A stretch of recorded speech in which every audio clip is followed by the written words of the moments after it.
Model sekaligus politikus Angelina Sondakh dikabarkan akan berlibur ke Bali bersama keluarga, setelah bebas dari penjara atas kasus korupsi Wisma Atlet Palembang. Kabar tersebut disampaikan oleh kuasa hukum Angelina Sondakh, Hairudin, yang menyebut kliennya akan pergi ke Bali dalam waktu dekat. Kepala Balai Permasyarakatan, Bapas, Kelas 1 Jakarta Selatan, Ricky Dwibiantoro mengatakan pihaknya akan mengizinkan Angelina Sondakh ke Bali, meski masih berstatus bebas bersyarat atau cuti menjelang bebas, CMB. Sejauh ini belum ada izin kepada kami. Cuma jika sudah izin, maka kami pihak Bapas akan mengizinkan, kata Ricky Dwibiantoro ketika ditemui di Bapas Kelas 1 Jakarta Selatan, Jumat, tanggal 4 Maret tahun 2022. Ricky menambahkan, pihaknya memperbolehkan wanita yang akrab disapa Anggi itu, karena Bapas mengetahui orang tua wanita berusia 44 tahun itu berada di Manado.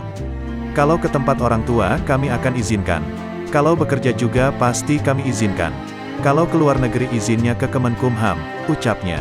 Cuma kalau memang ada bimbingan dengan Bapas, tentunya kami tidak izinkan, sambungnya.